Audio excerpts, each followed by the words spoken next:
Special کہانی کے ناظرین السلام علیکم۔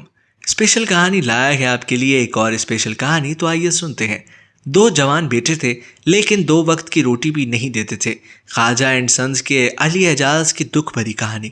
انسان زندگی میں کامیابیوں کے سارے پہاڑ سر کر لیتا ہے، لیکن پھر قسمت اسے اس نہج پر لے آتی ہے کہ وہ ساری کامیابیاں زیر و نظر آنے لگتی ہیں۔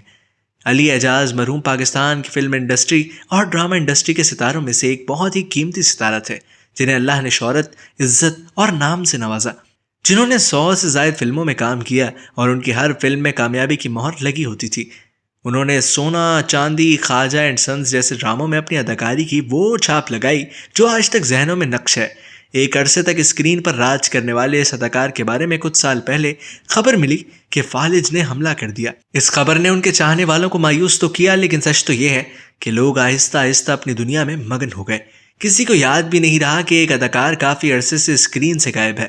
پھر انہیں اچانک ایک شو میں اسما عباس کے ساتھ دیکھا گیا، اور اس شو نے کئی ایسی باتیں کھولیں جنہیں جان کر دل خون کے آنسو رونے لگا۔ علی اعجاز ایک شادی شدہ آدمی تھے اور ان کے دو بیٹے تھے جنہیں انہوں نے بیرون ملک سے اعلیٰ تعلیم دلوائی۔ انہوں نے بہت کمایا اور اپنا گھر بنایا، 2 گاڑیاں لیں، بڑے بیٹے کی شادی کی، لیکن قسمت نے اور وقت نے پلٹا کھایا۔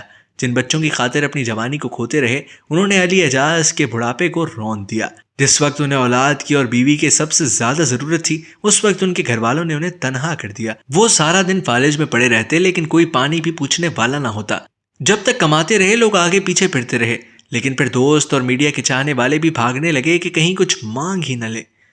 علی اعجاز کے ایک دوست کو جب پتہ چلا تو ان کے پاس آئے اور انہیں اپنے آفس میں بٹھایا، ان کو لانے اور لے جانے کا کام بھی انجام دیا۔ جس پی ٹی وی کو اب وہ اپنا گھر مانتے تھے، اس ادارے نے انہیں بلانا چھوڑ دیا کہ کہیں گاڑی نہ بھیجنی پڑے۔ وہ صبح اسٹور روم میں ہی چولہے پر چائے بناتے، رس کھاتے اور آفس چلے جاتے۔ نماز کے ذریعے اپنے فالج سے نجات پائی، دوپہر میں دوست ہی کھانا کھلاتے اور رات میں دودھ اور بن کھا کر سو جاتے۔ تنہا کر دیا تھا ان کے اپنوں نے انہیں، وہ دھاڑے مار مار کر روتے تھے۔ آخری ایام میں انہیں دل کا دورہ پڑا اور پھر انہیں 4 دن ہسپتال میں رکھا گیا، لیکن وہ جاں بر نہ ہو سکے۔ سچ تو یہ ہے کہ علی اعجاز اپنے اندر بہت پہلے ہی مر چکے تھے۔ یہ ایک جسم تھا جو دنیا داری نبھا رہا تھا، لیکن اس جسم کے ساتھ بھی کسی نے دنیا داری تک نہ نبھائی، اور ایک باب ہمیشہ کے لیے بند ہو گیا۔